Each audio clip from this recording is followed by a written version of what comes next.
Bonsoir, je m'appelle Ariel González Rodriguez et aujourd'hui je vais vous expliquer quelles sont mes stratégies d'apprentissage que j'utilise afin d'optimiser l'apprentissage, bien sûr, chez mes élèves. Et c'est important de dire d'abord que mes élèves sont captifs parce ils étudient dans son lycée public.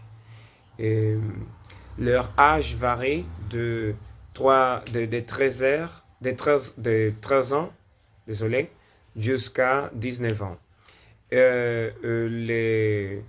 Leur niveau de français, c'est malheureusement dégoûtant.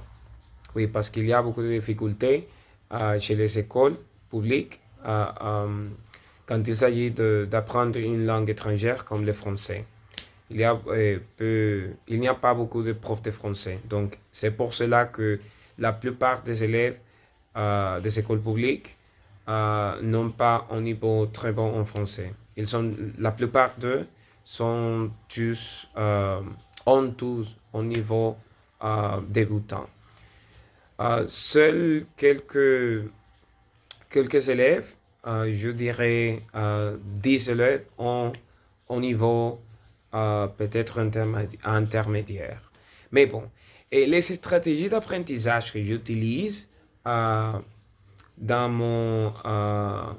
mes élèves varient parce que j'utilise les stratégies métacognitives, les stratégies socio-affectives, mais aussi les stratégies cognitives.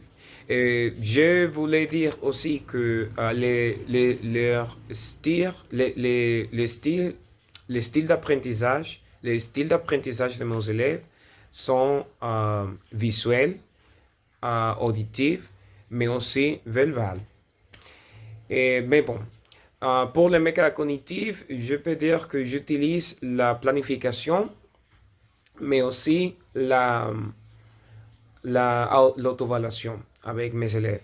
Lorsque j'enseigne un sujet, peut-être par exemple les endroits de la ville ou les moyens de transport, je commence d'abord par la planification, avec la stratégie de la planification. Ça appartient aux stratégies métacognitives. Mais aussi j'utilise l'auto-évaluation à la fin de la classe.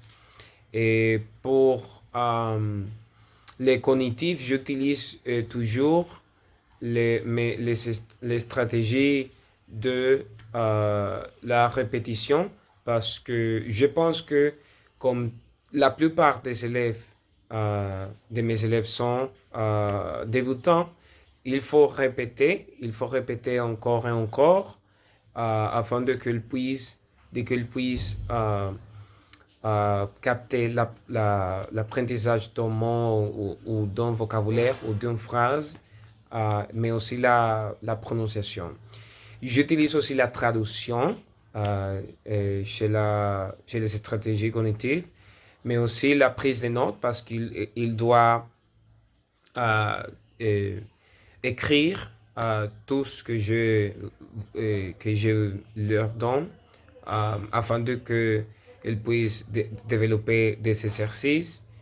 J'utilise aussi les transferts de connaissances parce que chaque fois que je introduis un sujet, comme par exemple les moyens de transport ou les endroits de la ville, il faut expliquer la prononciation et la phonétique. Donc c'est pour cela que j'utilise aussi les transferts de connaissances.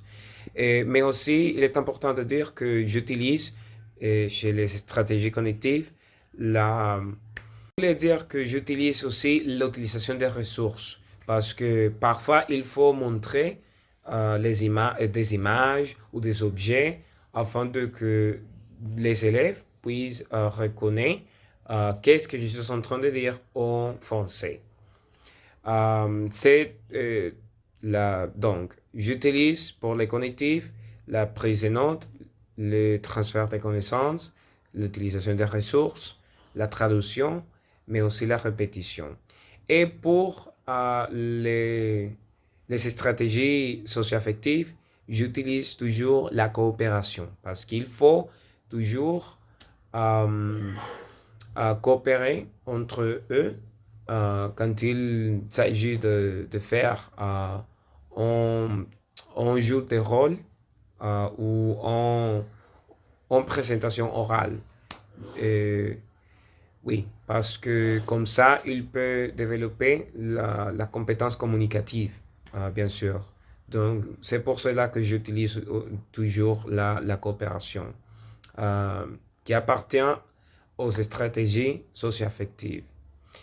Et pour finir, il est important de dire que j'utilise le contrôle des émotions chez mes élèves. Bon, c'est tout que je pouvais vous dire. Merci pour m'avoir écouté et à bientôt.